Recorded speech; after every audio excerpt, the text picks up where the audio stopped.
I still remember the silence on the other end of the line after I said it, a silence thicker than years of unspoken truths. "Mom," I told her, calm, deliberate, "the family you're trying to parade doesn't exist anymore. Not for me." Her breath hitched. I could almost picture her standing in the kitchen, clutching her pearls, rehearsed lines falling apart. For once, she wasn't in control. I was. 8 months before that call, I packed my life into 2 suitcases and disappeared. No dramatic announcement, no goodbye dinner, no last confrontation. I just left, slipped out like smoke. And not one of them noticed. Not one call, not one visit.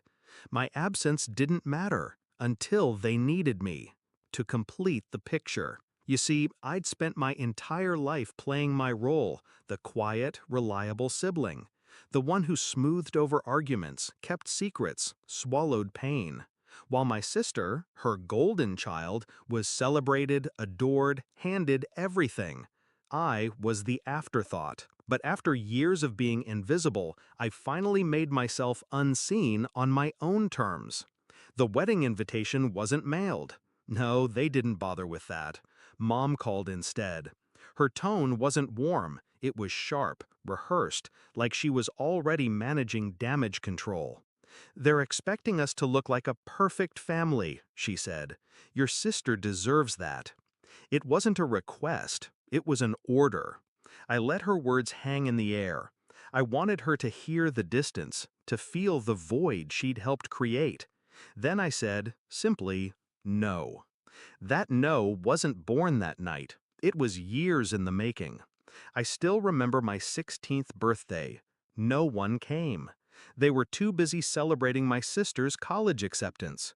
My father even forgot to say happy birthday. They called me dramatic when I cried quietly in the bathroom. I remember the Christmas I got a secondhand sweater while she unwrapped diamond earrings. "You should be grateful," Mom said, her eyes cold. I remember Dad's voice, stern and final. "You'll never be as successful as her. Don't embarrass us." And I remember the moment, months ago, when I realized they hadn't noticed I'd vanished. That was my gift.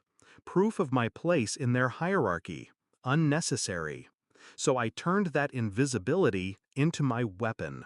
When Mom called about the wedding, she expected obedience. She expected me to fall in line, as always. But I had been preparing for this moment. "No?" she repeated, her voice brittle. "You'll regret it if you don't show up. People will talk." That's when I delivered the blade, clean and sharp. I don't care about people. And if anyone asks where I am, tell them the truth. Tell them I left because you only ever loved one child. The silence that followed was delicious. But here's the part that still makes me smile. My plan had already begun before she called. I'd quietly built a new life 3 states away. A new job, new apartment, new friends. All without them knowing. I'd blocked their numbers, unfollowed them, erased every trace of myself. They only reached me because I allowed it.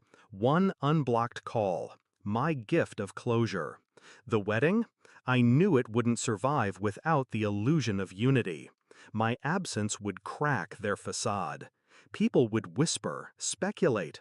My mother's empire of appearances would collapse from the inside. And I didn't have to lift a finger that night. My revenge was silence. My weapon was absence.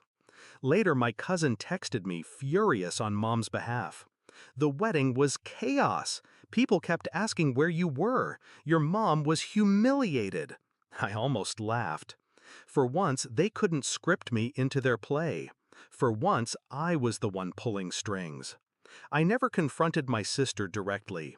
She was complicit, but she wasn't the architect. The truth is, I didn't need to see her fall. Watching my parents squirm under the weight of their own neglect was enough. And when Mom called again, her voice smaller than I'd ever heard it, she whispered, "Why are you doing this to us?" I answered honestly, I'm not doing anything to you. I just stopped letting you use me. I won that night, not with rage, not with spectacle, but with restraint. My revenge wasn't fire, it was ice, cold, calculated, silent. Now, when I think back, I don't feel guilt, I feel clarity. They taught me my whole life that I was invisible. They were wrong. I was watching. I was listening. And when I finally moved, it was with precision. So, no, I don't regret skipping the wedding. If anything, I regret not disappearing sooner. And the best part? The perfect family portrait they wanted will forever have a blank space where I should have been. A reminder, frozen in time, of the child they lost long before I left.